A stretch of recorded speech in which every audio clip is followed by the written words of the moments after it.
Ladies and gentlemen, this is Jared Silberklite, and welcome to Call to the Bullpen. And this is the real Jared Silberklite. No, this is Jared Silberklite.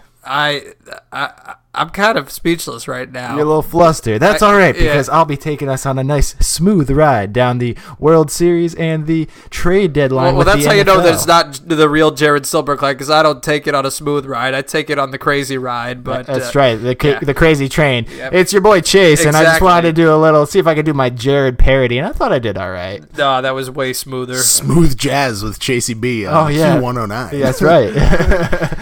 Jesus. Anyways, welcome to Call to the Bullpen, ladies and gentlemen.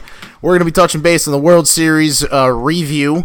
We're going to give you all of the results of the NFL Week 8 season and also talk about all of the moves at the trade deadline, what did happen, what kind of seemed like it was going to happen, who maybe should have made some trades and stayed a little quiet this year. Chase, what do you got?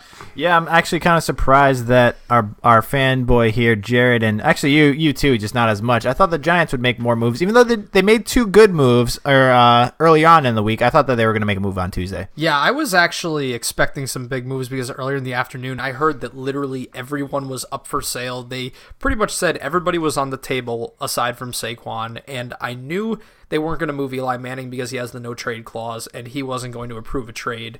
Plus, I'm not sure what kind of value they could really get for a quarterback of his age and playing caliber at this point in his career.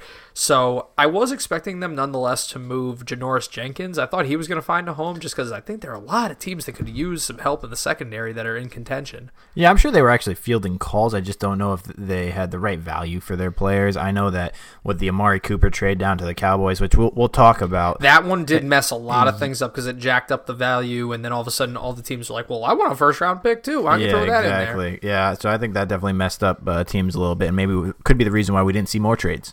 I agree. Definitely, and like you guys said, I definitely expected the Giants to make some more moves there for the guys that seem to be available and will be sticking around for the foreseeable future.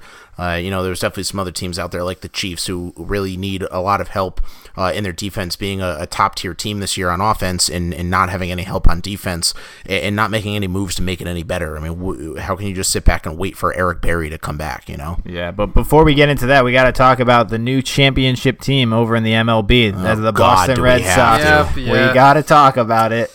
And I'm the neutral fan here, so I'll start us off. The Red Sox won this series 4-1, and it looked like they pretty much had control throughout the series. Besides maybe Game 3 and Game 4, they had a little issues. Right, Game 4 was pushed pretty late to like the 18th inning, I believe. No, that was Game 3. Yeah, Game 3 was the extra inning game. Ran 18 innings, and yeah, I mean, we saw what happened there, but, I said it from the beginning. I didn't want the Dodgers. I didn't want the Red Sox to win, obviously, because I'm a Yankee fan, but I definitely did not want the Dodgers to win. The only thing that I'm happy about in this entire World Series is the fact that Manny Machado made the last out of the World Series looking like a fool, striking out, breaking his ankles, rolling his ankle over, falling on the ground, looking like an idiot. And he acted like an idiot this entire time, and even the Yankees have now said their exact words were that they're lukewarm on bringing him in next year, and he was a major contender. The Yankees are a major contender in this what will be a Manny Machado free agency race. But yeah, I mean, the Red Sox were in complete control. I mean, they had Chris Sale come in to close out the World Series. I mean, that's how much confidence and swagger, and I want to say a little bit of cockiness, but when it comes in, they had the best preseason record, they had the best regular season record, and they had the best postseason record. So when you have that, and when you play as well as you do, and when you have the chemistry that you do, you can have a guy like that come in and have a little bit of swagger and a little bit of confidence and cockiness to close out that World Series. And I mean, they deserve it. It sucks to say as a Yankee fan, but the Red Sox 100% on paper deserve to win this year, and congrats to them. Well, I saw that some of the fans were saying that this might actually be the best Red Sox team of all time. I would agree with that statement. They're going to go down as one of the best MLB teams of all time because they finished with one of the best regular season records in MLB history, and they closed it out. This is unlike, of course, when the Seattle Mariners in 2001, who had have the current all-time record for regular season wins, 116. They didn't even make the World Series. So with the Red Sox coming into this postseason, everybody said the same thing. 108 wins is great, but it doesn't mean anything if they don't get the championship. And they did get the championship. Not only that, but they dominated in this postseason. They lost exactly one game in every series, which means that they compiled an 11-3 postseason record, and that's super impressive, especially considering that they had to go against a momentous Yankees team.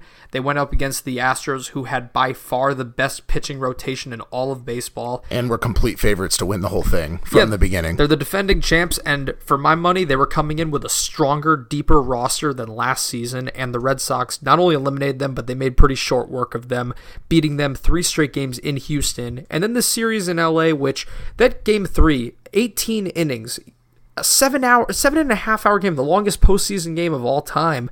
I mean, that's a game that could easily have shifted the tide of this series, and it seemed like it was heading in that direction because the Dodgers took that 4-0 lead late into Game 4, but then the Red Sox rallied, and it wasn't really... I mean, JD Martinez had a very solid, consistent postseason, didn't have a ton of home runs, but he was consistently getting the RBIs, but really... When you think about the big game-changing hits of this postseason, the journeyman vet, baby, Steve Pearce and Jackie Bradley Jr. as well. Yeah, and Jackie Bradley are 100% right, but Steve Pearce with the MVP of the postseason there, seeing a guy like that who never really amounted to much throughout his past career, if you will. Showing up on the Red Sox as the Yankee killer, and as that body that is really going to help push them over the edge. And I mean, by God, he did. And let me just say this. If there's one thing that I can take some comfort in from a baseball standpoint, even though, of course, I'm very, very unhappy about the Red Sox being world champions. Happier they are than the Dodgers. I disagree there. But the one thing I am happy about, at least, is that after all this talk, it's been a new age thing in baseball the last few years, talking about how the bullpens are the key to winning everything. And it's all about having a deep bullpen. It doesn't really matter who starts the game because that's just your first turn through the rotation. It's just somebody to pitch for the first 2 or 3 innings, and then you're good because you want to get to the bullpen. I think that is a flawed, proven losing formula in baseball, and I'm so happy that if the Red Sox were to win the World Series this year, it was because David Price had to step his game up, and the reason the Dodgers lost the World Series is because the guy who was supposed to be the ace of their staff, Clayton Kershaw, the best pitcher in baseball, the best pitcher of his generation, in my opinion, did not rise to the occasion. And it's not that I think he's incapable of pitching that way in the postseason, because he's had plenty of brilliant postseason starts in his career. But nonetheless, the fact that they lost because their ace starter that they depend on didn't pitch that well, to me demonstrates the importance of starting pitching, because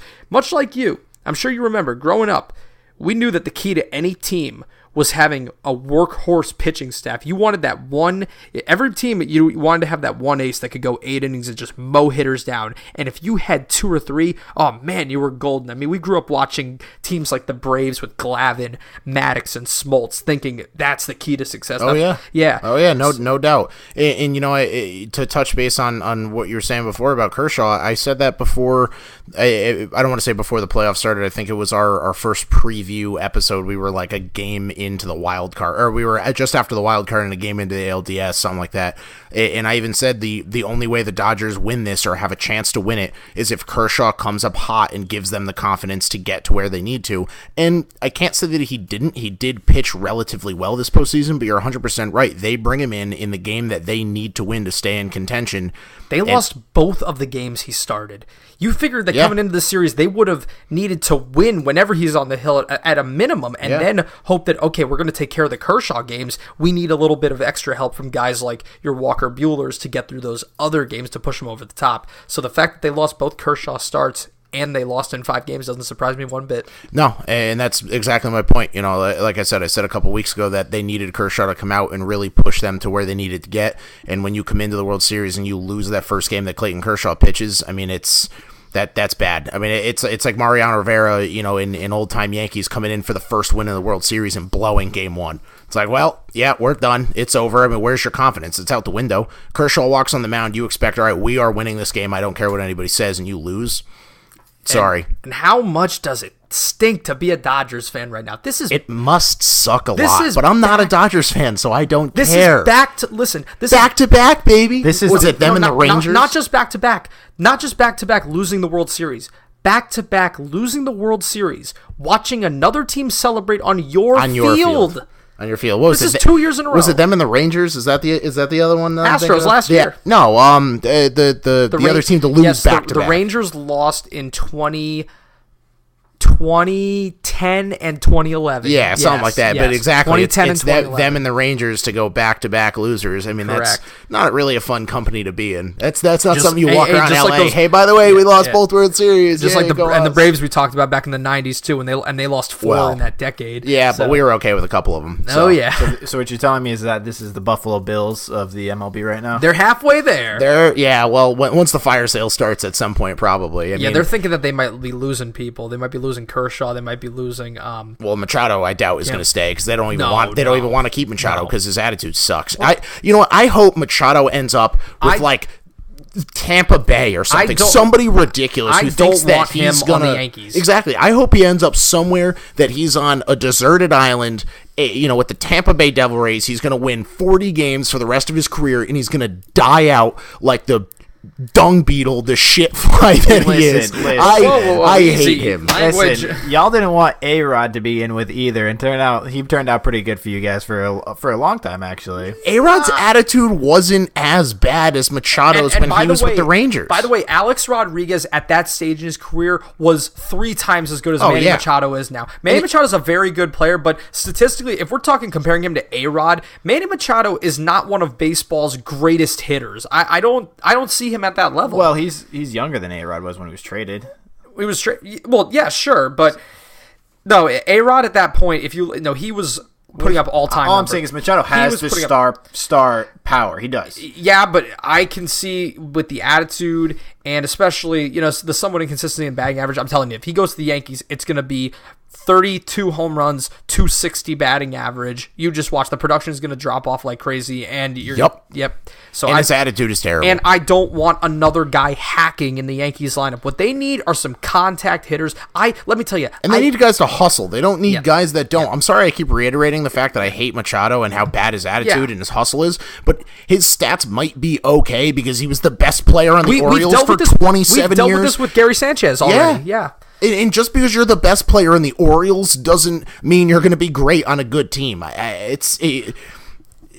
Being the sharpest bulb in the electric store doesn't make you really any better than anybody else. So what about Stanton then? Because that's pretty much what he was. No. Stanton also won the MVP. Stanton was coming off a 60 home run season. Yes. Okay. Yes. Yeah. And he was definitely the best player on a terrible team. Well, yeah. They had some okay players also, but you're right. You're right in that aspect. You're right. However, he's also probably the most powerful slugger in the game. It's like I said, I don't want a team full of home run hitters, but if you're going to have some, you might as well have the best. Well, they brought him in. They brought him in for one reason and one reason only, and that was to hit as many home runs as he possibly can, and that was it. Manny Machado is not going to be brought in to hit as many home runs as he possibly can. Correct. He's going to be a home run hitter. However, he also needs to be a defensive player. He also needs to hit the ball for contact. He needs to put RBIs up. Stanton was literally brought in. I don't care how many times you strike out, hit the ball over the fence as many times as possible. Right. And so far, he's doing that to an okay extent. I mean, he definitely did it well. He could be doing it better. But Machado, you can't bring in Machado expecting a Stanton because he's not being brought in as a DH. He would be brought in as a third baseman or a shortstop, where you need him to then be also a fielder. You need him to be a contact hitter. You need to be a team leader. You can't just have a team full of home run hitters and that's it, because you'll never win. You will never win just bringing in 50 home run guys constantly. I mean, even look at when the Yankees were great in old times. I mean, there wasn't just a team of a million home run hitters. There was a lot of guys that hit home runs, but you still had the Derek Jeters that hit for contact, and the Chuck Knoblauchs who hit for contact, and Jorge Posada who put up doubles all the time. Stuff Bernie like that. Williams was Bernie Williams, singles, doubles, triples. Exactly. Yeah, Tino Martinez had home runs, but he also he had the RBIs. Correct. Just bringing in another 30, 40 home run guy is going to get you nowhere. Yeah. Especially one that does not hustle, one that doesn't even want to be there, one that thinks he's the best. Bryce Harper. is a completely different note when you want to talk about bringing in somebody that's going to hit also a lot not of worth home it. runs. Don't want him. Don't need him. However, he still hits for contact. He still hits for RBIs, and he's a great defensive player. His attitude is a little crappy, but it's definitely not as bad as Machado's in any way, shape, or form. I say get neither. You've got listen. Clint Frazier, he had a concussion. I'm biased. I just love Bryce Harper. I grew up playing at the same time that he played, and I just love Bryce Harper as a player. I would rather diversify the lineup a little bit. Get a guy like Clint Frazier in there who's not just going to be hacking at the ball. He's ready to come up. We saw that he would have been called up last year if he didn't have the concussion. But yeah. All right, let's bring it around. Yeah. All right. So trade deadline, guys. Yeah. Or let's finish up. Yeah, we're gonna finish up here. Red Sox win the World Series. They're the favorites to win next year. They are. At this point, sure. Nothing really to diagnose there. I don't think they're going to be losing guys like the Dodgers are going to be losing guys. No, they've got a young core, and congrats to Alex Cora. They have a foundation. Rookie coach. Wins a record number of games. He did a great job managing. Does a phenomenal job managing. It comes in wins a World Series. Yeah. His first season as a coach. I mean, that's impressive. Good on him. Cheers. I would also like to say that congrats to the Red Sox. I think they've won 4 World Series in the last 15 years. 4 championships since 2004. After not winning in 80-something. So. And just to bring back to the Yankees one more time, but the Yankees have to live with the fact at this point that the Red Sox are everything that they're expected to be. And I really hope that this organization comes into 2019 and beyond with a chip on their shoulder, because the reality of the situation is they're the Yankees, the most storied sports franchise of all time, and they're expected to be the perennial AL East favorites. Yada yada. This should have been our year, our championship after coming so close last year. Red Sox, like we just said, 4 championships in the last 15 years. Yankees have 1 in that time. So hopefully this is a wake up call. I mean, as a fan, that's what I'm hoping for. But Boston at this point, they are the dynasty of MLB. And switching over to the NFL, we are going to talk trades. That's right. The trade deadline was Tuesday at 4 p.m., and a couple teams made some major moves. And we're going to start off with, actually before this, a little earlier in the week. Last week. Yeah. It was the Giants. The Giants made 2 major trades. They traded Damon Harrison, and they traded Eli Apple. Damon Harrison is a defensive tackle, for all those who don't know, and Eli Apple is a cornerback. Damon Harrison is a ultimate run stuffer. He was really productive the last few seasons that he was with the Giants, and I'm going to miss him, but I understand why. I mean, it's a team, obviously, that's heading in absolutely the wrong direction, and they unloaded a veteran salary and got something in return. So it's a move that makes sense, although he was productive. He had some trade value, but I thought they could have gotten a little bit more for him, considering that they got a 4th rounder for Eli Apple, who has been pretty much a bust, and I'm glad that the Giants pulled the plug on this experiment. I think it says a lot about Gettleman that he has now eliminated 2 of Jerry Reese's final 3 first-round picks between Eli Apple and Eric Flowers. They, of course, cut him several weeks ago. So these were 2 experiments that just didn't work out, and it was kind of inevitable at this point. So I'm glad to see him go, and if he flourishes in New Orleans, then good for him, but he was going nowhere, and his attitude sucked with the Giants, so I'd say kind of good riddance to the guy. Yep, and Damon Harrison was traded for a 5th-round pick to the Detroit Lions, and Eli Apple to the New Orleans Saints. Really, the Saints, they're making moves for a championship. They needed some help on defense, so Absolutely. That's what they could get. Absolutely. And earlier on, go ahead, Austin. I was just going to say, we kind of touched base on it a little bit earlier, but I'm very surprised that the Giants didn't make more moves than they actually did. I mean, I was expecting not getting the right offer. Yeah, I mean, I hear you, but to keep guys around for, I don't want to say nothing, but this season's over. So to keep guys around that you could get draft picks for, and guys that just aren't helping at all and probably won't continue to help. Well, who's to say that they can't just field a better offer in the offseason? If they feel that way, I'm sure that those guys are going to be shopped at the end of the season. It's definitely a good argument. Like I said, I'm surprised there wasn't a few extra moves. I'm not saying dump the entire team and sell it and relocate to a different state. I'm just saying maybe one or two moves that were almost expected and didn't happen. I'm gonna say really quickly, glossing over a few potential trade prospects for them.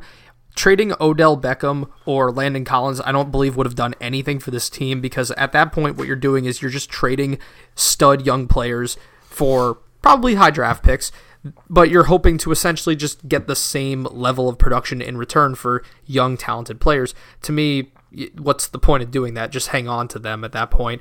But if they could get some value for Olivier Vernon or Janoris Jenkins, that would make sense. Correct, and that's really what I mean. I'm definitely not saying dump Odell Beckham or Saquon Barkley. I mean, there's nothing wrong with Saquon was untouchable. Yeah, correct, and even Odell. I mean, I don't think he was even an option to begin with. I mean, yeah, his attitude's a little bad, but other than that, he's obviously one of the better wide receivers in the game. So I don't think getting rid of him was an option, but definitely along the lines of the Olivier Vernon or Janoris Jenkins. I mean, those were the two names that were really talked about a lot over the last couple weeks, and I was expecting at least one of them to go. But I'm sure that the Giants will make more moves before the draft this next coming year.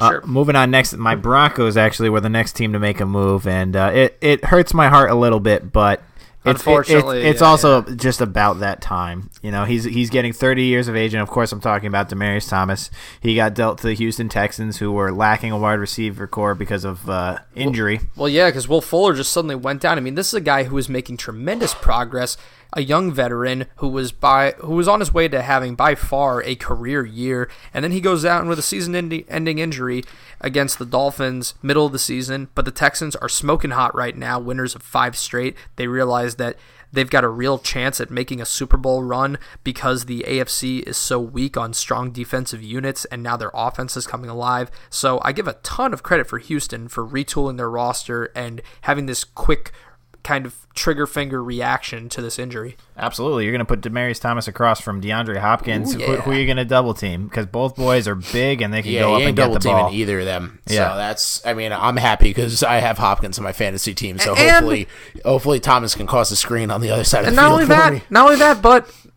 as you know, the Texans got to win out. Hashtag got to win out. Certainly helps.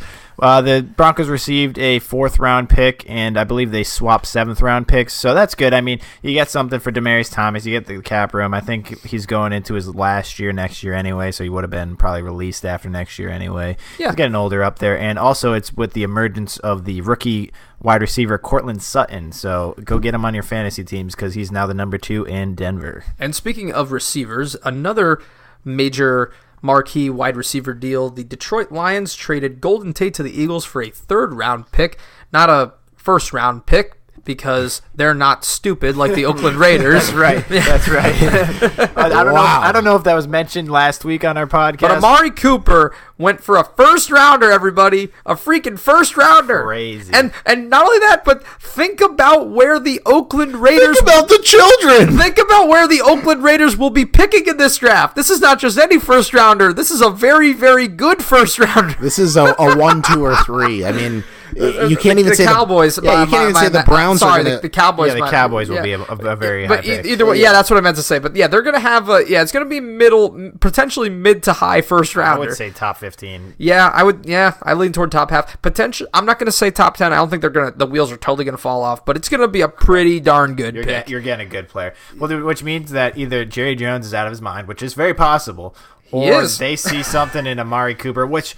Now, let's give Amari Cooper credit. He was a Pro Bowler a couple years ago. Which means nothing. He had over 1,000 yards when the Raiders made it to the playoffs, and then Derek Carr got hurt. He was a really good season that year. Yeah. I think that might have been his rookie campaign. I'm just very skeptical of it because I think that with Dez Bryant, you saw in Dallas that chemistry is everything, and the fact that Dak wasn't able to be on the same page with him, and you saw how much the lack of production that they got out of Dez Bryant in his last couple of years in Dallas, I think that makes me a little suspicious of Cooper. Yeah, they always said that Dak and Dez didn't really have a good connection, so maybe they can build one here. Both guys are young.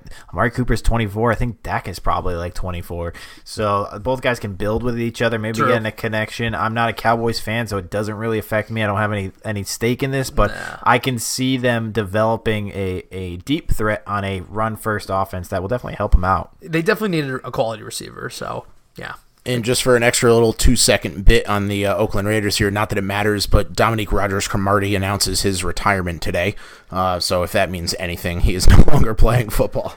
Yeah, he was good on the Giants. It was a couple of years where him and Jenkins were probably one of the top tandems of the league. Yes, 2016 was the last, really since the Giants Super Bowl win, that was the one season where they were a true postseason threat, and it was because of that secondary they developed between Jenkins, DRC, and Landon Collins. That actually was pretty much as good a Giants secondary as I've seen in my history as a fan. So, yeah, DRC had a good career for sure.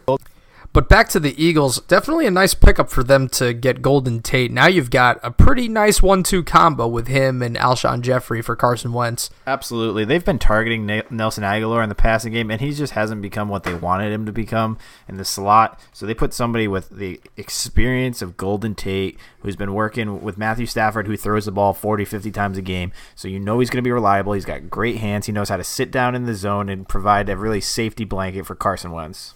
No doubt. The Eagles, and also in the return game, he's been returning kicks and punts his entire career, so that'll help too. Yeah, and the Lions, if you think about it, they don't even really. I mean, they need him. He's a very valuable player to them. But they got Kenny Golladay and they got Marvin Jones. They have still a strong receiving core there. So I think it was a good move for both teams to get some value for Golden Tate, who's going into his last year. And I think the Lions are kind of that team that's going to win some games here and there, but they just don't have the consistency to truly threaten for the postseason, so it was kind of a foregone conclusion at this point. And I think the Eagles see the Redskins keep winning games, and they know that that's the team they got to beat to make it into the postseason. Of course, and now the fact that their running game is a little bit depleted, they need to reinforce the passing attack, so they're giving Carson Wentz everything that he needs to be successful when throwing the ball, as often as you mentioned, that 30-40 range. And speaking of the Redskins, they also made a move for Clinton Dix. The Packers. What are you laughing at? This one was actually a shocker. Wow, that was a little ridiculous. No joke. Yeah, no ha-has. This is no laughing matter. No ha-has about it. The Packers traded away Clinton Dix to the Redskins for a 4th-round draft pick in the 2019 that's a nice draft. Secondary they got there all of a sudden. Now you got Clinton Dix in there with DJ Swearinger. I mean, and Josh Norman. Josh Norman. Yeah, you know, who's really been playing out of his mind. I know we don't like. They're not the flashy team, but the Redskins. They look okay. The Redskins actually remind me a lot of the 2016 Giants, where they're not a fun team to watch. Everybody reminds you of the Giants. Hear me out. The Redskins are a team that their defense has been really consistent this year. They're not a fun team to watch by any means. They kind of play a boring brand of football, but it's been a successful boring brand of football, and it's been, they're piling up wins so far. I'm going to pull a Jared right now. Watch this. They really remind me of the 2015 Broncos, where they rely on their defense. You know who else they remind me of? The 2000 Baltimore Ravens and the 1985 Chicago Bears. That's right. No, I get what you're saying, Jared, and I agree. And I'll tell you what, the team with the strong defense that gets into the playoffs in those cold games, those cold January games, that can run the ball with maybe a healthy Adrian Peterson, watch out. He's been playing very well lately. Watch out. They'll still lose to the veteran, experienced postseason quarterbacks with more firepower. 2006 Giants. Alex Smith doesn't have to do much if he can just hand the ball to AP and let his defense. He can't do much. Yes, it's true. I'm not an Alex Smith believer either. I'm just saying. I'm going to say this. They're playing well. How can you sit here and just say how bad they are? Because they're due. Because he's a Giant. They're not the 2018 Giants. Because they are due to lose at some point. But that being said, I was looking at the schedules of every... because they're due to lose. They're not going to go undefeated. No. They're due to lose. Right. You said that about the Panthers, too. It's like, yes, we understand that they lose. This is football. They're gonna have a good team can go undefeated. They're going to have a good season. You know what? I'm even predicting them to win the division at this point. But I'm going to go out on a limb right now and say the Redskins will lose their first playoff game. Deal. Wheel of punishment. Depends on who they're playing. Haven't done that yet. Because if they're playing, let's see, they're in the NFC. If they're playing the Saints or they out. Yeah, I won't agree with that. Well, I don't think they're going to face the Saints in the first round at this point because they're going to get a bye. Oh wait, you said the Redskins are right. You said the Redskins are going to win the division, so they would have to. So if they play the Panthers or the Saints, because that's who they would play. True. Then I agree with you. Okay. We'll see. Next up, as far as deadline moves go, the Packers dumped off Ty Montgomery. Yeah, get rid of him. Get him out of here. This was punishment right here for being a selfish jerk in that game. We're going to talk about this more in the Rams-Packers recap, but pretty much his teammates were livid with this guy because he threw a tantrum on the sidelines because he got taken out of the last series, and then he was told to kneel the ball when he was returning that kickoff, and then what does he do? He tries to run it back, and then he loses on a fumble. His teammates had no sympathy for him whatsoever. They felt that he went into business for himself, and he cost the team the game because he took the ball out of Aaron Rodgers' hands. So you know what the Packers did? They said, get off this team. If they couldn't find a trade for him, I bet they were going to cut him. Absolutely. I think they got lucky with what they got, like a 7th rounder in 2020. 7th round in 2020. Is that even? I mean, that was just a, hey, give us a... They gave him a bag of donuts. Yeah, give us a deflated football and you can have them. Take them away. That's no laughing matter. For the Ravens, that'll get you suspended for a month. Yeah, right. For the Ravens, it helps their struggling running back core, I guess. I mean, Buck Allen hasn't been doing much. He's their pass catcher. They just need a guy as an insurance policy. Policy for Alex Collins. That's all they need. He's all right. I mean, it's fine. He'll be the third running back there. They'll run a running back by committee. It's not going to be. It's nothing to get crazy about. This is more the story of this trade is more the significance of the Packers saying that we're committed to the group cohesive. And the group, cohesion, and if we see a guy that's going to mess with our flow and mess with the locker room, we're getting that cancer out right now. They exiled him off Gilligan's Island. Exactly. And as far as notable moves go, the Rams have beefed up their defense even further by acquiring Dante Fowler from the Jaguars. Wow. So now you got him on the line playing with Aaron Donald. How about that? Yeah, a young pass rusher that could probably learn a lot from Aaron Donald. He already had 8 sacks last year. Yeah, he's gonna be. I know he wasn't great this year on the Jags so far, but he's gonna be a menace if Aaron Donald teaches him his ways and he can grow as a player.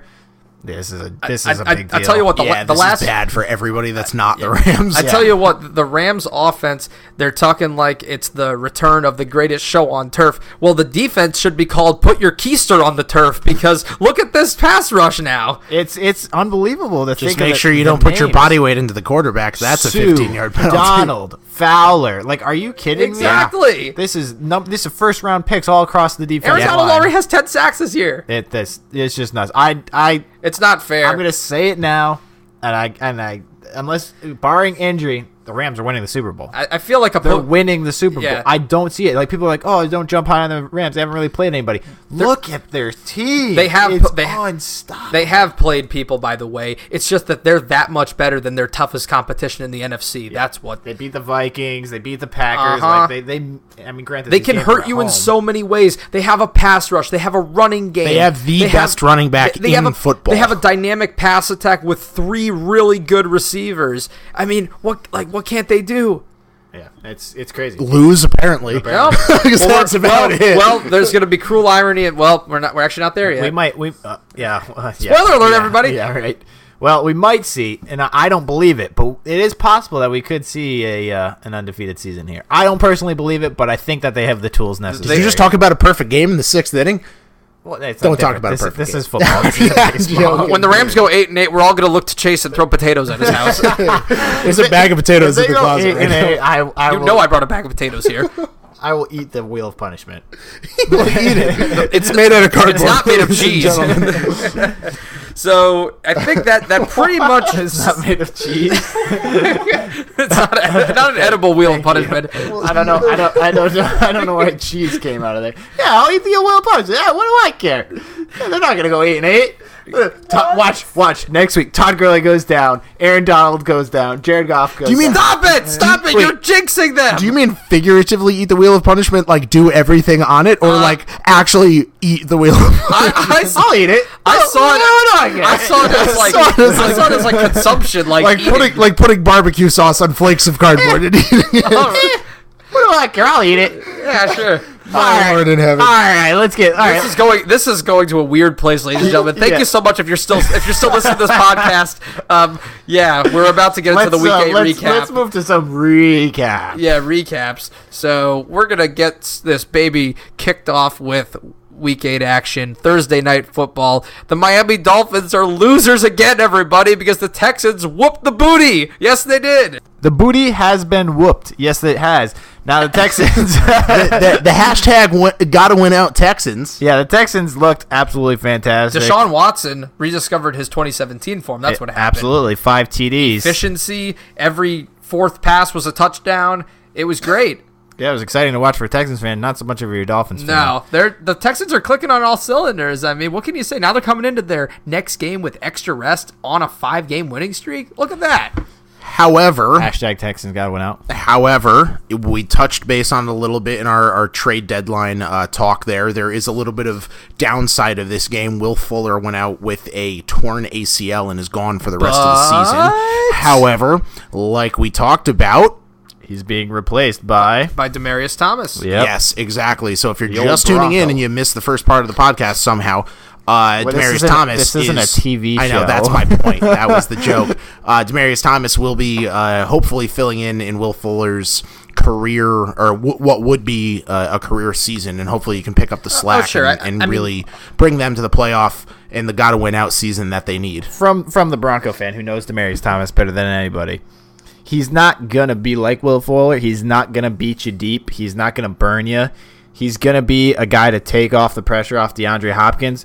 But don't expect this guy to go out there and light it up. He's going to be kind of like Dez was in his last couple of years, a solid, good, strong wide receiver that's going to get some red zone targets. But he's not Will Fuller, and he's not DeAndre Hopkins. And that is disappointing because you're thinking about chemistry, of course, as your pretty much only concern when you're bringing in a veteran name like Demaryius Thomas. And Fuller was a guy who has been developing in that system the last few years, and he was on his way to having an over 1,000-yard receiving season as the number 2. So that's pretty impressive for a guy who's not the number 1 target on a team. And like you said, Demaryius isn't going to be quite the same type of player, but hopefully they can get a somewhat comparable level of production, or at least if they're getting more out of Hopkins, obviously that's going to boost their ability to string together drives as well. Absolutely. And let's not forget Brock Osweiler started this game, so the Dolphins were going to lose no matter what because Brock doesn't beat anybody but the Bears in the first game. Brocktober is dead. Yeah, it's done. It's November. Brocktober was never a thing. It was November for a week. Thursday. It was. That was horrible. That was horrible to watch it. Pained my eyes. But anyway, we all took the Texans here. It really hurt. Yeah. It made me cry. We all took the Texans, and the Dolphins are back to having a very Miami Dolphins season. Yep. 3-0. Good one. Yeah, remember that? We were talking about them. Yeah, it feels like a year ago, man. So, moving on. We got Eagles at Jaguars in London, and the Eagles won because the Jaguars are offensive. Because the Jaguars suck. Okay, all right, everybody. So 2 weeks ago, I said the Jaguars can't lose 3 games in a row. They're too good. Then last week I said the Jaguars can't lose 4 games in a row. They're too good. You will now hear me say the Jacksonville Jaguars are officially a bad team. They are no longer a contender. The win against the Patriots at this point was an anomaly because since that game, they've gone 1-5. 1-5. They've lost 4 games in a row. This team is officially a very, very dark horse in the playoff race because they've dropped 2 division games at home. Now they're 2 games back of the Texans, and in order to overcome that deficit, you're going to have to go out and beat them and the Titans on the road. Wait, so you're telling me they got to win out? They do. I'm joking. They pretty much, they actually they're not going to beat the Texans. They're not going to come anywhere close. To winning out. They're not going to make the playoffs. I mean, this was a team that people legitimately thought they were a playoff contender this year, and here we are talking about them not even making the playoffs potentially. I mean, they're not good. It's because of Leonard Fournette. I don't know what else to say. You cannot put the ball in Blake Bortles' hands 35 times and expect to win a game. No, of course not. No. So Leonard Fournette goes down. They hope they try to rush him back within 2 weeks. He hurts his hamstring again. He's not coming back, or he might come back after the bye, but for all we know, the season could be gone by then. They could be 4-7 by then. Yeah. So is it even worth it for the last 5 games? Yeah. I mean, at that point, just rest them. Exactly. So keep them until next year. Houston is red hot. Jacksonville's trending down. There's no. They're trending down toward bottom half of the league at this point. So it's not looking good for them. Now, Carson Wentz, this game did get off to a really bad start for Philly because Wentz turned the ball over on both of the Eagles' first 2 possessions. However, he rebounded to throw 3 touchdowns, and we talked about it earlier, getting Golden Tate an extra receiving option. He already put up almost 300 yards against Saxonville, so That definitely bodes well. Can you even call them Saxonville anymore? Well, not. It doesn't feel like it does. You can't. They did have a very good defensive performance against the Pats. Not so many Saxonvilles. Listen, we're laughing at them because of their offensive struggles. Yeah. Not the defense. I mean, yeah, they lost Fowler, but they still got a lot of weapons there. Yeah, they do. I mean, Bouye's been hurt too. I don't think he traveled to London, so that doesn't help. In fact. No. I'm so disappointed in the Jags. And Carlos Hyde didn't do anything in this game. We were so high on him last year. I mean, I can remember playing Madden, always talking about the Jaguars, even just talking about football in general. They should have beaten the Pats. Yeah, and it was always go on the Jaguars, go on the Jaguars. Any picks we had, any survivor pools we had, the Jaguars were the team to talk about, to look for. And even this year, we went into this year, like I just said a few minutes ago, talking about how high everyone was on the Jaguars, and here we are where everyone is so low on them. I believe it's commonplace that everybody says the team that lost the conference championship the previous year is a Super Bowl favorite the following year, just because it's so hard to make repeat appearances, so naturally you go with the team that went almost as far. That's why everybody was talking about Vikings and Jaguars potentially. Maybe not everybody, but a good chunk of people were thinking those were the respective Super Bowl favorites, especially with the Pats expected to regress. But we've seen a huge drop-off in Jacksonville. Yeah, Pats are always expected to regress. It just doesn't happen. Nah. Anyway, the Eagles are 4-4 now. The Jaguars are 3-5. 3-5, yes. Oh, yeah. Goodness. We talked about it. Hey, we said beforehand, is this a must-win game? Looks like it was. So, me and Austin both took the Eagles there, and Jared took the Jaguars. Because I was a fool, everybody. I am 2-0, Austin is 2-0, and Jared is 1-1. And it's about to get worse, folks. Because what happened again? What happened again? Jared, we warned you. We told you.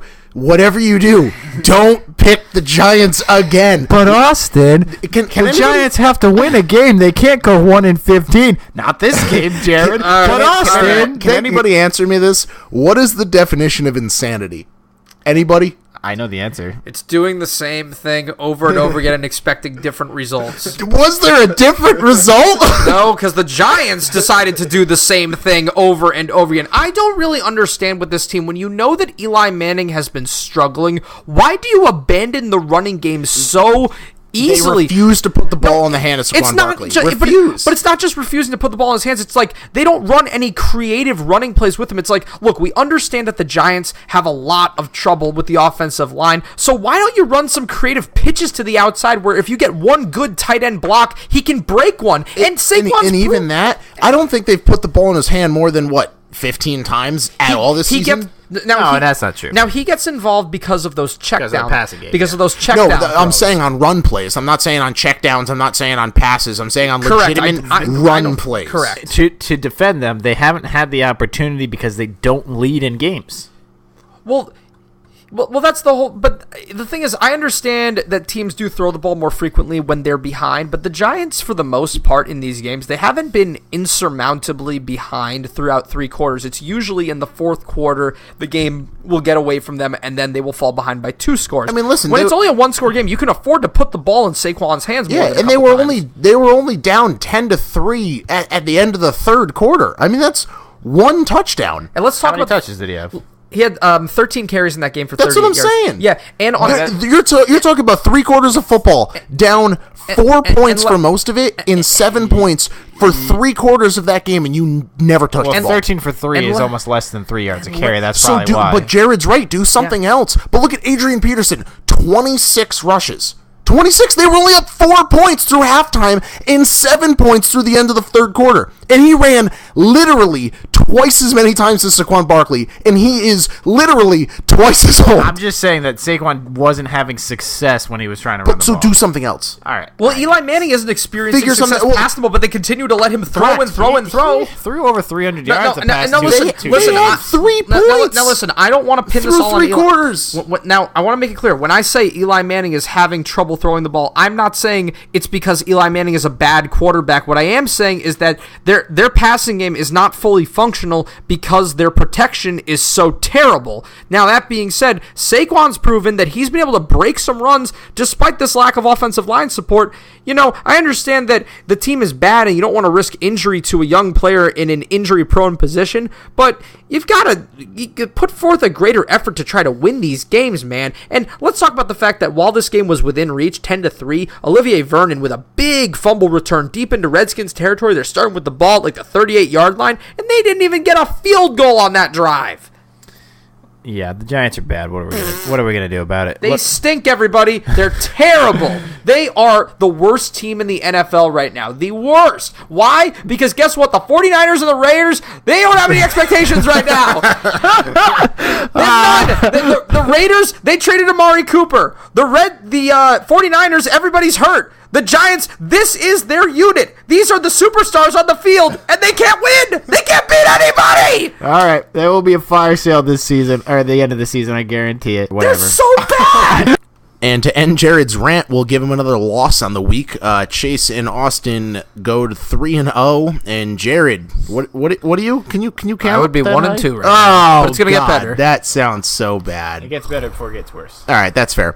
We're gonna move on to the Browns and the Steelers.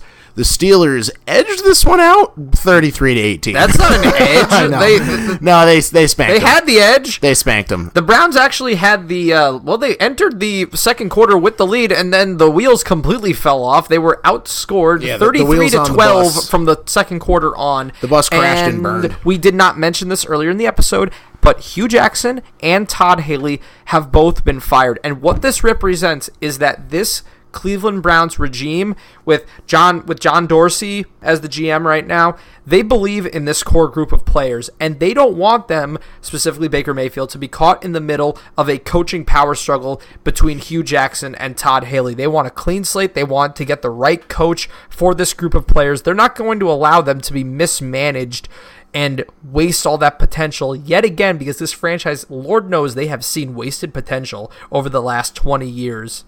Well, what they did was they saw that with Hugh Jackson and Todd Haley that it wasn't going to work. It only took 36 losses in 2 seasons. Yeah, 3-36 and 1 from Hugh Jackson, and I'm proud of the organization. And Todd Haley's always been a hothead too. Yeah, no, I'm proud of the organization for getting rid of them before the season ended. Instead of just waiting it out and wasting the season, they're actually going to see what they can get from somebody else, maybe the interim head coach. Yeah, which is the defensive coordinator, I believe. I can't remember his name. They don't want to plague Baker Mayfield's mind anymore with crappy coaching, so hopefully that he'll be able to develop a little bit more.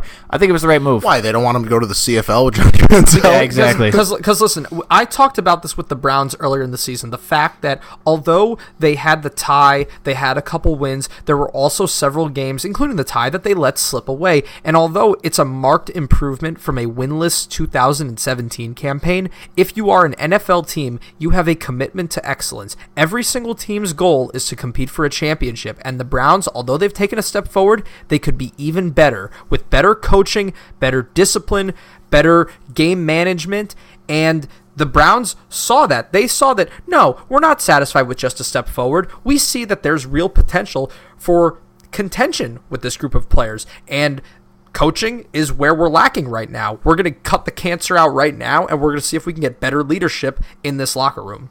Absolutely. And to switch over to the Steelers, Le'Veon Bell news, he's still not there, and for some reason, people still think that he's going to come back and instantly play. Can you explain that to me? Psst, they don't need him.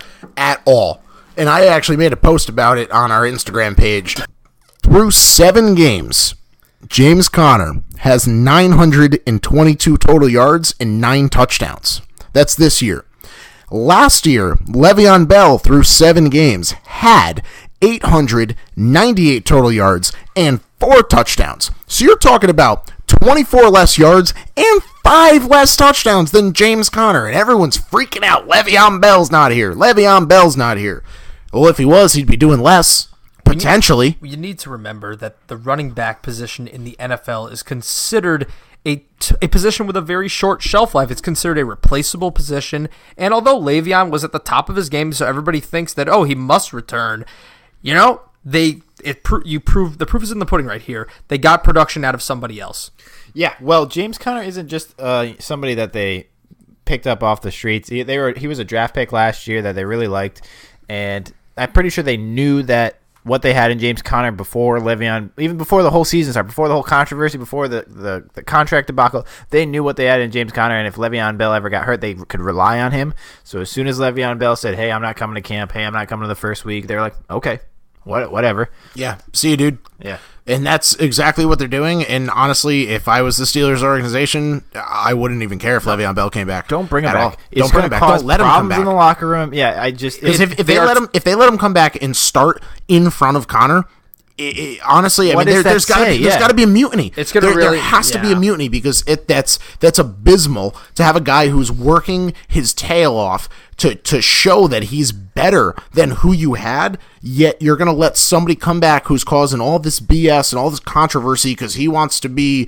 the spokesperson and the poster boy for everyone who's not getting paid in the NFL. You're doing it the wrong way, dude. Show up and play well, and maybe you'd get the money that you deserve. Exactly. And the Steelers, this is not the typical start of the season contract negotiations, hold out maybe for a week. The fact that we are halfway through the season at this point, the Steelers have established a 2018 identity, and that identity does not include Le'Veon Bell. I agree. To bring him in here is a huge mistake. Play it out with what you got. They're finally starting to get some momentum. They're actually in first place right now. Absolutely. So with that one, the Steelers did win.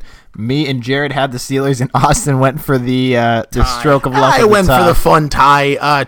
Technically, just for argument's sake, in my work pool, I did have the Steelers. I actually won this game. However, per the podcast, on paper, I did have a tie. It was all for fun. I would have picked the Steelers. We understand. We understand. I went for the tie. So with that, I am 4-0. Jared is 2-2, and Austin is 3-1. Technically. And in the most glorious, shining example of defensive football, the Bengals defeated the Buccaneers 37-34. This was quite exciting, actually, if you watch this game, because there's a little bit of a storyline. What happened? There's a little bit of Fitzmagic in this game. There was a little sprinkle of pixie dust. Pixie dust. Yeah, because Jameis Winston had the NFL equivalent of the golden sombrero by throwing 4 interceptions. Listen, Jameis Winston is not going to be on the Tampa Bay Buccaneers next year. You heard it here first. He's not going to be there. They're going to go with Fitzmagic. They're going to go with a new, probably rookie quarterback they're going to draft. And I think that... Well, they're already going to Fitzmagic because he's starting next week, but we'll talk about that in a review or a preview episode. There you go, right there. Fitzmagic is getting the start. They compared the stats. Winston has got more picks. He's got less touchdowns. He's got less yardages. They are both inconsistent, but I would agree that Fitzpatrick clearly has more upside and the ability to get a lot more out of the offensive weapons that the Buccaneers possess. As,absolutely. And now you can officially call Jameis Winston a bust. He was the first overall pick, and he's a bust. Yeah, I would agree with that. Not an all-time Ryan Leaf type bust or anything like that, or Jamarcus Russell, of course not, because he's proven that I think he can be a starter in this league, but a low-end starter, not for a team hoping to contend. No, probably for like the Broncos or something. or maybe the Giants. Chase. You would take Jameis Winston. No, I would not take Jameis Winston. Give me Eli Manning when he's 60 over Jameis Winston, man. All right. Ugh, but the Bengals stay afloat by holding off the furious rally. Mike Evans blew up with 35 fantasy points in this game. Yeah, he did good. Yeah, and the Bucs are going to put up points. They can do that. So it'll be interesting to see if they can win with Fitzpatrick starting next week. Am I reading that right? Does that say the Bengals are 5-3? They are 5-3. Wow. Okay. Here's what happens when Joe Mixon really goes off. You know, this team when Joe Mixon is firing and Andy Dalton, they can put up a lot of points. Bengals are just sitting there quietly with 5-3. Like, hey, you guys can talk about everybody else. We're just going to keep winning some games. Yep, 100%. Keep winning some games. They are 5-3. The Bucs dropped to 3-4. Everybody gains a win. Yep. The Broncos did not beat the Chiefs. I almost had them, I tell you. Listen, they gave them a game, like you said. I think that coming in, you would expect the Broncos, just due to familiarity, to be able to give the Chiefs a little bit of a run for their money. But you can't make mistakes when you're playing Kansas City at Arrowhead. Well, it's not the mistakes. It's just you can't let up 30 points. I mean, if you're going to beat this team, you have to either keep them below 20 or you got to throw up whatever the Patriots did, 40 or something like that. That's the only way you're going to beat this team, and the Broncos aren't going to put up 40 points on anybody, especially not the Chiefs. Well, actually, they put up 40 points against the Cardinals, but let's not talk about that. Anyway, yep, Broncos, they did what I hoped they would. They just couldn't finish it out, and it's an Arrowhead. Chiefs are 7-1. They are looking spectacular. Going to be one of the top teams at the end of the year. And let's give Patrick Mahomes has 4 touchdowns this time. 2 of them were to Sammy Watkins. I was about to say that Watkins. Yeah, over. I mean, if there's a storyline anywhere, Sammy Watkins got a touchdown. Yeah, 2 touchdowns. So 2. Yeah, you're 100%. He right. looks great, and he looks ready to fill in the role that Tyreek Hill is going to leave because he left with a groin injury late that game. Correct, and hopefully he comes back. I should probably check the injury status on him and see how he's doing. He is week to week, and they're saying probably 2 to 4. Wow. Great.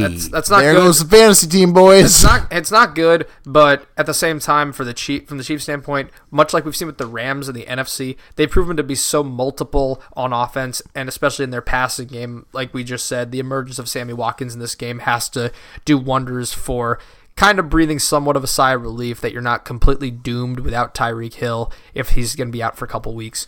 Yeah, they're in good enough shape to, and I think their schedule is really easy too, if I remember correctly. They got the Browns this week, and then they got, I believe, the 49ers or the Cardinals, so they got an easy schedule coming up. Jared will fact check that for us, but I took the Broncos, so I go down to 4-1. You guys both took the Chiefs, so that makes Austin at 4-1, and you at 3-2, making a little bit of a comeback. You were right about that, Chase. The Chiefs' schedule coming up is pretty easy because they're playing the Browns and Cardinals the next couple weeks. They are playing the Rams on the 19th of November in Mexico on Monday Night Football. So they're playing in Mexico? Yeah. They do that. Yeah, they Mexico City. They have one game in Mexico every year, and they usually make a good one, too. Viva el Football. Yeah. Oh, my God. Yeah. But the Chiefs should be able to get to 9-1 at least. Yeah, easily, I think. Hopefully. They'll be pretty disappointed themselves if they don't, actually. Yeah. I think Patrick Mahomes could break one of his arms and they could still do it. Oh, I'm glad you said something like that because I believe Patrick Mahomes is actually on pace for a record of some sort with the touchdowns. He's already got like 26. Yeah, yeah, literally. It's insane. Yeah, he like is about to break Peyton's record or something like that. Or he's like top 3 with Peyton, Tom Brady. Yeah, he's on pace for like 50 touchdown passes. It's unbelievable. So anyway, good try, Broncos. Yeah, the Chiefs. That's all we got on that one. Chiefs are still atop the AFC, and me and Austin both got it right. Chase got it wrong. Yeah, Jets at the Bears. We know the story here. I mean, here's the thing: the Bears were able to defensively dominate Sam Darnold and the Jets without Khalil Mack. So defensive confidence, that's a big booster. Yeah, I mean it's against the Jets, but I still held an NFL team to 10 points. That's pretty impressive. Yeah, but didn't we expect them to? I mean, Sam Darnold, he's had a couple good games, but he's facing really hard defenses. Yeah, the Bears have shown that they're very good. I believe that the Bears' offense is also coming around. I think it'll be a really interesting race for the winner of this division, the Vikings, the Bears, and the Packers. It's going to come down to one game between all of them, I guarantee it. Bears pull that one out 24-10. We all had the Bears. We all gain a win, and we're going to move on to the Seahawks and the Lions. Jared, the black horse, black sheep, black whatever of the family, likes to choose the ridiculous picks in the Seahawks. And they won! I know, I'm kind of mad. Yeah, they did. But I'm actually a little shocked here, but the Seahawks look like an old-school run-first team with... The offensive line was competent. Yeah, I'm shocked because they have this guy named Chris Carson, who you were just saying that your fiance picked up. No, hold on. I picked up for her, and then she beat me because of him. Yeah, he runs for over 100 yards. Come on, what's that about? The Seattle Seahawks in this game rushed the ball 42 times. You know how many times Russell Wilson attempted a pass? 17. He connected on 14. Oh, yeah, old school football, my favorite. Yeah, the Seahawks, look, said it before. If they continue to pile up these wins, especially with the way the teams like the Vikings and the Packers have lost a few more games than people have expected so far, they can get ahead in the wild card race. Honestly, they could totally sneak ahead of one of those teams, like the Bears or the Vikings or the Packers. They've got the experience with, I've said it before, Russell Wilson and Pete Carroll gives me confidence that they can be competitive in the very least. But with the emergence of this rush attack, if the offensive line can continue to play like this, they could surprise people. They can get the 9-10 wins, sneak into the playoffs, and they've got the experience too. We've seen that become a problem for teams in the past.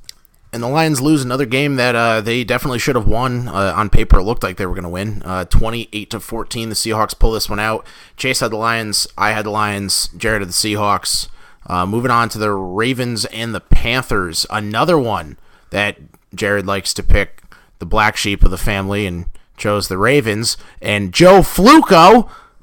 The Panthers won this one, 36-21. He had a bad game, and they actually pulled it off for Lamar Jackson. Joe Flacco had a bad game. Yeah. He's a fluke. Well, here's how I like... Joe Flacco was playing better earlier in the season, and the Ravens were winning. Now he's not playing as well, and they're losing. Because he's a fluke. The Ravens are so good. Joe Flacco, he's a fluke. Well, they have a really good defense, even though the Panthers lit him up. I think that the Panthers are just the real deal. I wouldn't be surprised if this team goes 12-4 and only hits a wild card spot because the New Orleans Saints go 13-3. Honestly.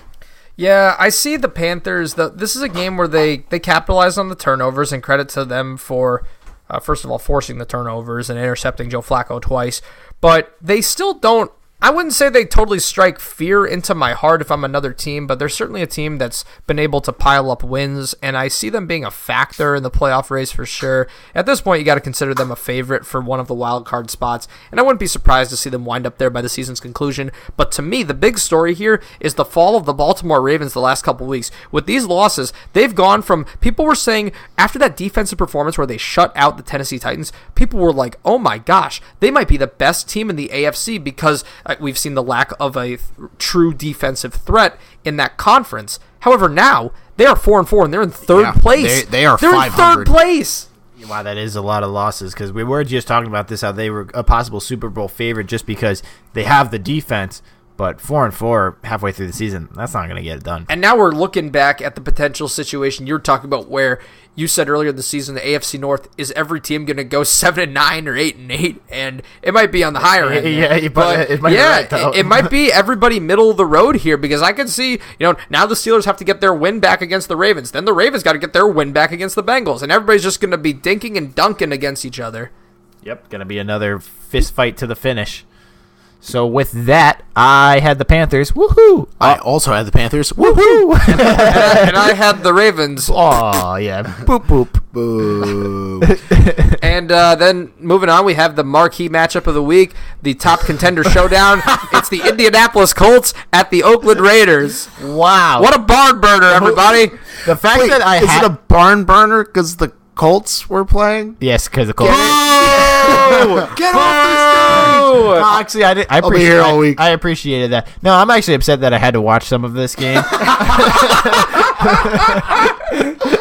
Wow. Yeah, well, I hate the Raiders and the Colts. I mean, they ran the ball so much during this game. It was ridiculous. Marlon Mack had another 100-yard gain or something. Who is this guy? Where did he come from? Yeah, and it's just atrocious. And John Gruden can't blame Derek Carr for this game because he threw 3 touchdowns, didn't turn the ball over once. No, well, when you only have backups playing in all your positions, they're probably not going to do well. Wait. They don't have a pass rusher? They don't have a backup. Oh, man, Shocker, you know right? something? It's If only they had a pass it's really rusher. hard to find a quality pass rusher in this league, isn't it?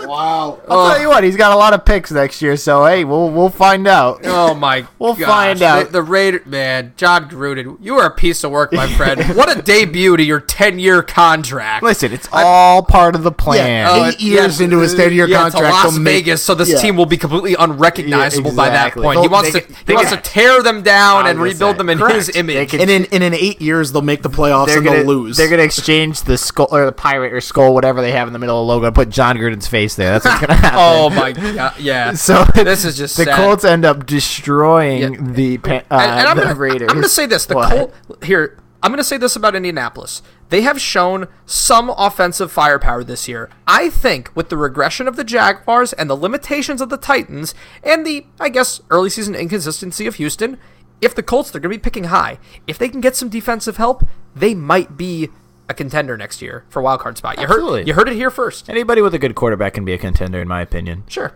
So moving on, we got another super duper great game between the 49ers and the Cardinals. Moving on to the 49ers and the Cardinals, I was actually the one to take the weird pick in this one, and I went with the Cardinals. I had that feeling deep down. I don't know what it was. And I went with the Cardinals, and they pulled it out. And the 49ers were leading for most of this game, and somehow the Cardinals came out of nowhere and come up with the win.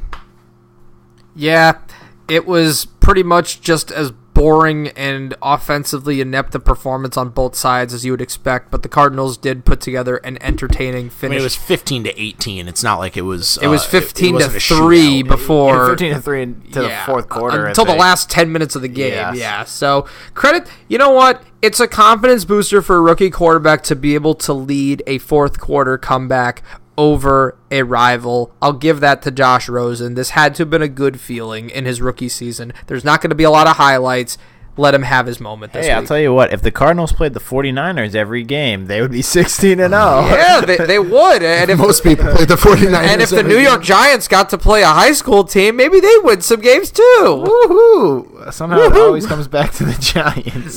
Because I'm bitter and upset and angry and depressed. She's and bittersweet. She's the one for me. No, they're not the one for me this year. These are not my New York Giants. All right. Chase, Jared had the 49ers. I had the Cardinals. I pick up a win on that one. We're going to move on to a lot better of a game between the Packers and the Rams. The Rams stay undefeated. This was a studly football game for real men and real football fans. I was going to say, not without the help of Ty Montgomery did they stay undefeated. Yeah, that's because I'm guaranteeing you, Aaron Rodgers is leading that team down for a field goal. Yeah, I would. It's hard to. It's really hard to disagree with that. He completely took the ball out of the hands of one of the most clutch performers in the entire league, and it's unfortunate that had to stain what to that point had been a terrific football game, very back and forth, very exciting. It felt exactly like what we would have wanted going in, which is a potential NFC Championship preview. Absolutely, and I think that the Packers defense really shocked a lot of people by playing on their head for the first half pretty much. I think they only let up 10 points or so. Until midway through the third quarter, they were really keeping the Rams at bay, but all of a sudden once Todd Gurley gets going, it's hard to slow him down. And like we've said before, the Rams are so diverse, they're so multiple on offense, they can hurt you in so many different ways, and they found a way to win another game in a different way, a game where they weren't dominating all the way through like they have most of this season. It does a lot for building their character, and they beat one of the league's best players and one of the league's more experienced teams. That's how the good teams wins. They don't always win with the same way. They find different types of way to win, whether it's through the passing game, through the rushing game, whether it's through special teams. Good teams always find a way to win. How about the awareness of Todd Gurley at the end there, where now I don't really agree with everybody saying that like, he couldn't have afforded to score. He would have let Rodgers back on the field. If he gets a touchdown and they kick an extra point, it's a 9-point game with like 30 seconds left. But did you see him tweet after the game? Yeah, about everybody. Everybody was mad about the spread because he didn't score or whatever, and they didn't cover the spread. And he literally tweeted back and was like, "What spread? I don't know what you're talking about." Yeah. Which is great. He's not thinking about fantasy. He's just care. No, I'm talking about betting. Yeah, he's just trolling everybody. He's not worried about fantasy. He's talking about betting on the game, and everybody's mad because he could have scored and didn't. I love it. I think it's great. I think it was a great 100%. Move, great football move. It was a good move to put the game on ice. Because I'm sorry, have you seen the kickers this year? There's a definite chance that they missed the extra point. It's only an 8-point game. Fair enough. But, I had the Packers there. I lose this one. You guys both had the Rams. I would like to see the Rams play one of these high-caliber teams not at home. I want to see how they do away on the road because they've had all their tough teams have been at home, which I think helps them because they play Vikings and the Packers. But if they keep winning, guess what? Winners don't have to go on the road. True that. That's true. If they get for number one seed, they don't have to worry about that.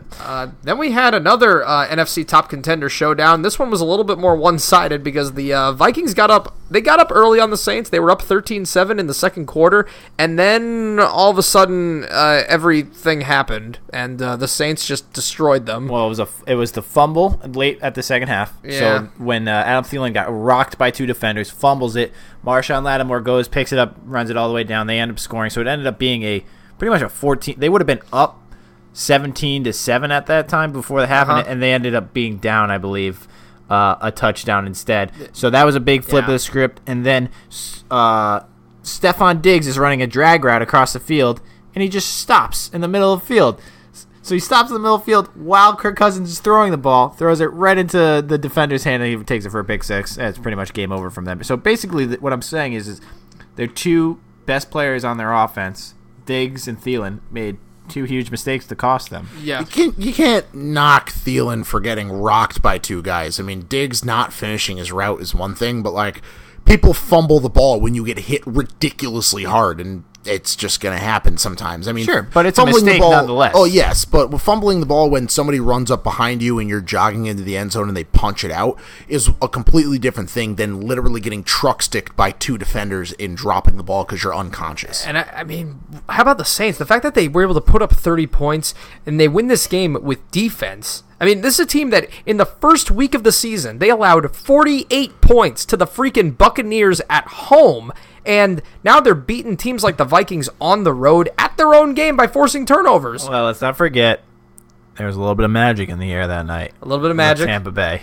A little Fitz magic? A little Fitz magic. But, hey, let's talk about the Saints. The fact that Drew Brees had by far his worst game of the season. 120 yards. Only 120 yards. This is one of the NFL's gunslingers. The guy who's breaking a new all-time record every week because he's 50 years old. What do we say? Good teams find ways to win. Yep. Correct. And they did. And this is a defense that's adding the only Eli Apple. So who knows? The possibilities are limitless. Oh yeah, Eli Orange. Yeah, he'll do really well. Wow. So you're comparing apples to oranges? Eli Grapefruit. Yeah, right. All right, Saints Vikings. Chase and Austin both had the Saints. Jared, Vikings. You take another L. Patriots Bills. Is there really much to say about this one? The three of us had the Patriots. Wait. Pats won 25-6. All right, good night, everybody. Have a good one. That's what it should be. That's really what it should be. That's our breakdown for the Patriots-Bills game. This was really just a pitiful performance. The Bills' defense, of course, has been playing. They've been playing well enough to where if they have somewhat of a competent offense, the Bills might be an okay middle-of-the-road team, but they have a pitiful, atrocious, do-nothing offense. Yeah, the Bills' defense has been the only bright spot for this team. So they limited the Pats considerably until that pick six later, yeah. Which isn't the defense, so there you go. Exactly. So the Bills are their own worst enemy because they have such a freaking quarterback nightmare right now. I mean, it's like, you know that meme where the guy, like, both of his legs are just, like, screwed. They have, like, the arrows through them, and he's going, That's like choosing between Derek Anderson and Nate Peterman right now. Well, Nate Peterman might be 2 arrows in the leg, honestly. Nate Peterman is the freaking MRSA infection on your leg. That's how bad he is. Isn't he starting this week? Yeah. All right. So the Bills are a MRSA infection. Wow. Anyways, yeah. So, funny story from that one. LaShawn McCoy led the team in receiving yards, so that doesn't really help. Receiving and rushing, yeah. No, Chris Ivory actually led the team in rushing. Chris Ivory led the team in rushing yards. Just quit and join the CFL, wouldn't you? Wait. Look who led the rushing for the Pats. Cordell Patterson. That's right. Well, Sony Michel was out. So Cordell Patterson gets to run the ball 10 times now? Sure, why not? Yeah, Pats don't care. That's the Bills. What do we care? Put Julian Edelman in the backfield. See what happens. Bill Belichick run the ball. He can design a good play. Put Gronk back Tom there. Brady didn't even throw for a touchdown in this game. No, that's how irrelevant this football game is. That's how irrelevant this game is. Yeah, relevant's my fantasy team, too. Yeah. Correct. So, yeah. Well, I mean, you won't trade me for Matt Ryan, so that's But I was right, Chase. This game was, in the end, above 14 points. Yeah, you know what? That means it's your time for the wheel of punishment. That's right. I get one wheel of punishment. Exactly. We gotta keep the tally since we haven't done this. I'll tell you what, though. I went 10-4. Where'd you go? I went 9-5. Why? Because I'm a delusional Giants fanboy, everybody, and I've learned my lesson. I promise. However, I'm going to tell you this: I am going to pick them when they come back from the bye because I believe that with 2 weeks of prep, He's telling you right now that he's going to pick them and be wrong. Listen, everybody. I believe that my Giants are not going. I believe that the Giants are not going to win many games this year, but with two weeks of preparation, I believe that they can beat the San Francisco 49ers. You heard it here first. Yeah. They might go 2-14, but that'll be the win. If they lose to the 49ers, I want the Saquon Barkley jersey back. No, he's gonna be my hero that week. All right, everyone. This was called the bullpen. I didn't tell everybody that I won. Yeah, nobody wants to know that, Austin. Austin did win. He went 12-2. 12-2 with a tie pick. Yeah. I even picked a tie, and I still beat you idiots. Yeah. I went 13-1. Let's be real. I'm gonna make myself a cocktail filled with bleach and my tears. Wow.